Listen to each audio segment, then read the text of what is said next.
Halo semuanya, sampai ketemu lagi dengan saya, Bu Salama.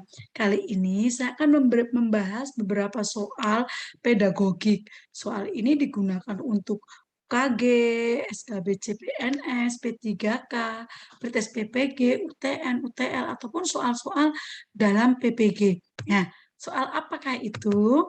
Kita akan membahas mengenai soal yang berhubungan dengan ini, dengan silabus, kemudian KD, IPK, dan tujuan pembelajaran.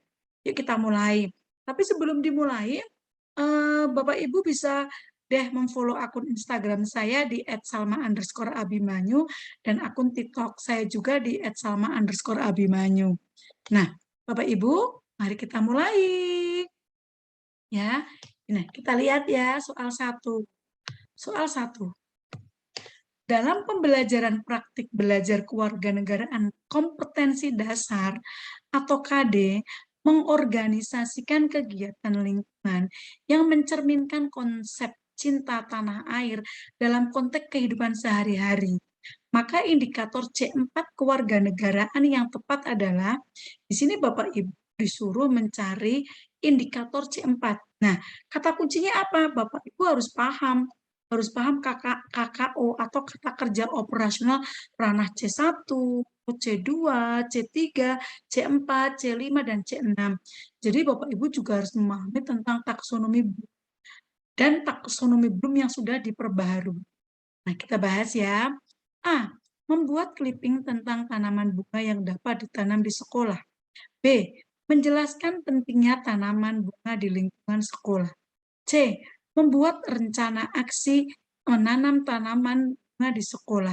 D. Mengidentifikasi jenis tanaman yang cocok untuk ditanam di sekolah A. E. Membandingkan tanaman bunga di sekolah dan di rumah. Nah, jawabannya apa Bapak Ibu? Jawabannya adalah D.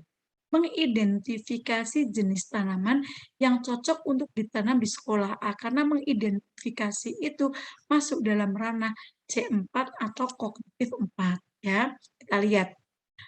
Menganalisis C4, memecahkan ke dalam bagian bentuk dan pola kata kerja operasional yang cocok, yaitu atau KKO yang cocok. Menganalisis, mengkategorikan, mengelompokkan, membandingkan, membedakan, mengunggulkan, mendiversifikasikan, mengidentifikasi, menyimpulkan, membagi, merinci, memilih, menentukan, menunjukkan, dan melaksanakan survei. Itu adalah KKU, kata kerja operasional yang masuk dalam C4 atau kognitif 4. Ya, mari kita pelajari taksonomi Bloom atau taksonomi. Teori taksonomi adalah struktur hierarki yang mengklasifikasikan skill mulai dari tingkat rendah atau sederhana hingga tingkat yang lebih tinggi atau kompleks. Benjamin S. Bloom dalam kerangka konsep ini membagi tujuan pendidikan menjadi 3 domain atau ranah kemampuan intelektual, yaitu kognitif, afektif, dan psikomotorik. Nah, di sini, di sini taksonomi Bloom atau Bloom taksonomi ada knowledge, recall of information, discovery, observation, listening, location, and naming. Kemudian comprehension, ini ada understanding, translating, summarizing, demonstrating, and discussing. Kemudian ada application, di sini kita pelajari knowledge comprehension, application, analysis, synthesis, dan evaluation. Ini dalam bahasa Inggrisnya. Ya, dalam bahasa Indonesianya seperti taksonomi Bloom. Taksonomi Bloom. Ada perubahan dalam taksonomi Bloom. Nah, perubahan itu apa? Adapun perubahan yang terjadi pada taksonomi Bloom meliputi perubahan nama tingkatan dari kata benda, ini nama benda, menjadi kata kerja. Pada dasarnya, tiap tingkatan merujuk pada suatu kegiatan proses berpikir, maka lebih relevan untuk menggunakan kata kerja daripada kata benda. Pengetahuan menjadi mengingat, pemahaman menjadi memahami, dan seterusnya. Ini, evaluasi menjadi mencipta, sintesis menjadi mengevaluasi, Evaluasi menjadi mengevaluasi, sintesis menjadi mencipta, analisis menjadi menganalisis, penerapan menjadi menerapkan, pemahaman menjadi memahami, pengetahuan menjadi mengingat.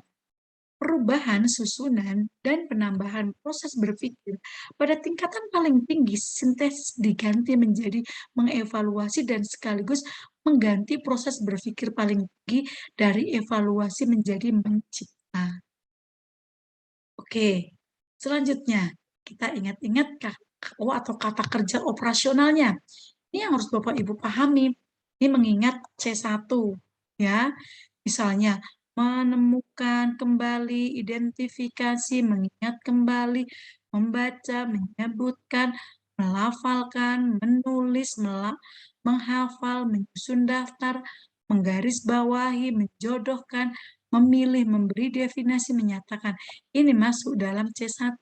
Yang C2 ya, menerjemahkan, menafsirkan, memperkirakan, menentukan, misalnya metode, prosedur, memahami, misalnya konsep, kaidah, prinsip, kaitan antara fakta, isi pokok, mengartikan, menginterpretasikan, misalkan tabel grafik, dan bagan. Nah, KKU-nya contohnya ini. Menjelaskan, mengartikan, menginterpretasikan, menceritakan, menampilkan, memberi contoh, merangkum, menyimpulkan, membandingkan, mengklasifikasikan, menunjukkan, menguraikan, membedakan atau menyadut, meramalkan, memperkirakan, menerangkan, menggantikan, menarik kesimpulan, meringkas, mengembangkan, memberikan. Ini masuk dalam C2 atau kognitif. C3. C3 itu penerapan atau implementasi. Contohnya di sinilah memecahkan masalah, buat bagan atau grafik, menggunakan misalkan metode, prosedur, konsep, kaidah, prinsip. KKO-nya apa? Melaksanakan, mengimplementasikan, menggunakan, mengkonsepkan, menentukan, memproseskan, mendemonstrasikan, menghitung, menghubungkan, melakukan, membuktikan, menghasilkan, memperagakan, melengkapi, menyesuaikan, menemukan. Menganalisis atau C4, mengenali kesalahan, memberikan, misalnya fakta, fakta-fakta, menganalisis misalkan struktur, bagian, hubungan. KKO-nya mendiferensiasikan, mengorganisasikan, mendistribusikan, mendiagnosis, memerinci, menelaah, mendeteksi, mengkaitkan, memecahkan, menguraikan, memisahkan, menyeleksi, memilih, membandingkan, mempertentangkan, menguraikan, membagi, membuat diagram, mendistribusikan, menganalisis, memilah-milah, dan menerima pendapat serta lain-lain. Kemudian yang mengevaluasi atau C5, kognitif 5 ya, menilai berdasarkan norma internal, misalkan hasil, karya, mutu, karangan, dan lain-lain. Nah, KKO-nya mengecek, mengkritik, mempertahankan, kemudian memvalidasi, mendukung, memproyeksikan, memperbandingkan, menyimpulkan, mengkritik, menilai, mengevaluasi, memberi saran, memberi argumentasi, menafsirkan, merekomendasi, dan memutuskan, dan lain-lain. Kemudian menciptakan atau C6, menghasilkan misalkan klasifikasi, karangan, teori, menyusun misalkan laporan, rencana, skema, program, proposal. KKO-nya membangun, merencanakan, memproduksi, mengkombinasi, merancang, merekonstruksi, membuat, menciptakan, mengabstraksi, mengkategorikan, mengkombinasikan, mengarang, merancang, menciptakan, mendesain, menyusun kembali, merangkaikan, menyimpulkan, membuat pola, dan lain-lain. Nah, Bapak Ibu, KKO ini Bapak Ibu harus paham. Jadi Bapak Ibu bisa menentukan, oh KKO ini C berapa. Misalkan membangun tuh C6, mengecek itu C5, membagi itu C4, melaksanakan tuh C3, menggantikan tuh C2, menyebutkan tuh C1. Ini Bapak Ibu harus paham ya. Kemudian soal yang kedua, teknik merumuskan tujuan pembelajaran minimal mengandung unsur audien, behavior, condition, degree, atau ABCD. Contoh bukti rumusan tujuan pembelajaran. Melalui pengamatan siswa dapat menjelaskan rangkaian teknik lempar cakram gaya menyamping dengan benar. Manakah pilihan rumusan tujuan pembelajaran di bawah ini yang sesuai dengan pernyataan rumusan tujuan pembelajaran di atas? A. Audient Condition Behavior Degree. B. Condition Behavior Audient Degree. C. Condition Audient Behavior Degree. D. Behavior Audient Condition Degree. E. Behavior Condition Audient Degree. Nah, jawabannya apa Bapak Ibu? C. Condition Audient Behavior Degree. Ini rumusan. Ya, manakah pilihan rumusan ini dirumuskan? Rumuskan di sini. Nah, dalam tujuan pembelajaran harus mengandung unsur-unsur sebagai ABCD. A atau audien, artinya siapa? Siapa yang menjadi sasaran dari pembelajaran kita?